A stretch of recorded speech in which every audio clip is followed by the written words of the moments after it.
Erica here from Bravo Migration, talking to you from Sydney lockdown, working from home, but still on a mission to keep you informed about any changes in immigration, law, or policy. Today I'm going to talk to you about the New South Wales state nomination changes that were released just a couple of weeks ago and have created a lot of buzz. So New South Wales didn't open their program straight away on the 1st of July when the new financial year started. They took a few weeks, but once they did open, they have expanded the occupations in their list generously. So looking at the permanent 190 visa, you can apply for that visa if New South Wales nominates you or any other states, but each state and territory has different requirements. So what New South Wales is looking for in terms of the 190 are people who are in New South Wales. So you're watching this now and you're not in New South Wales anywhere in the state, then unfortunately this visa is not an option now. If you are here, they want you to have been working in your skilled occupation for a minimum period of time, or you must have been here for at least 3 months if you're not working. So a lot of opportunities for international students who are in New South Wales right now. However, not everyone can get a nomination. You must have an occupation in one of the target sectors that New South Wales has published. There are several sectors and a lot of occupations there that are popular with many international students, working holiday makers currently in Australia. We saw the return of café and restaurant managers to the list. We saw the addition of photographers and graphic designers, interior designers, librarians, journalists, and even IT technicians. So on top of all the usual suspects and other occupations that are in demand, there's those as well. Now, we can't actively apply for New South Wales nomination. We have to make an expression of interest and you need to be selected by New South Wales to apply.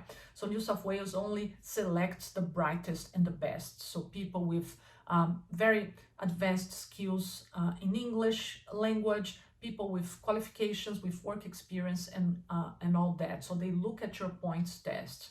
Now, nothing prevents you from making that expression of interest if you meet all the requirements and have a score of 65 points. So to help you find out if you qualify for this, we have created a free assessment form in our blog post, which you can follow here.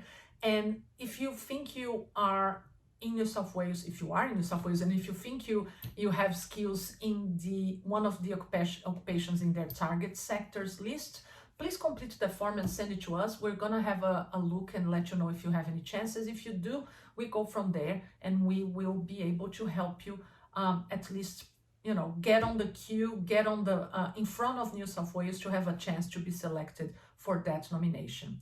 With the temporary 491 visa, we continue to have requirements as New South Wales makes necessary, but they have 3 streams now. People who are living and working in regional New South Wales for at least 1 year, that excludes Sydney metropolitan area, but includes areas such as the Central Coast, Wollongong, Byron Bay, Newcastle, and so on. So if you are living and working in a regional area in New South Wales for at least 12 months and your occupation is in that area's list, so there's several different areas within regional New South Wales, you could also be selected for the 491 visa. It is not a permanent visa, it's a temporary visa, but it's 5 years and it gives you full Medicare and work rights. And after living and working in a regional area for 3 years, you can apply for PR by yourself. You don't need state nomination again. Now, the other stream for applicants in regional New South Wales is if they have been living and studying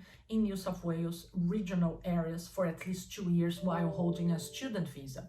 Now, that course needs to be closely related to the nominated occupation. And again, you need to have a nominated occupation in one of the regional sections and areas. But to our surprise, there's also a third stream, which is for people who are not in New South Wales and willing to apply for the 491 visa. And that's for people who have an occupation in demand. So if you're not living in New South Wales, you could still make an expression of interest if you meet all the other requirements, of course, and try to be selected by New South Wales for this visa. This is a great visa, even though it's not permanent. So think about it, get in touch with us if you think you have what it takes. There's several other requirements. We can't cover all in this short video, but New South Wales may be an option for you if you are in Australia. So get in touch with us, and we'll see you in another video soon. Bye.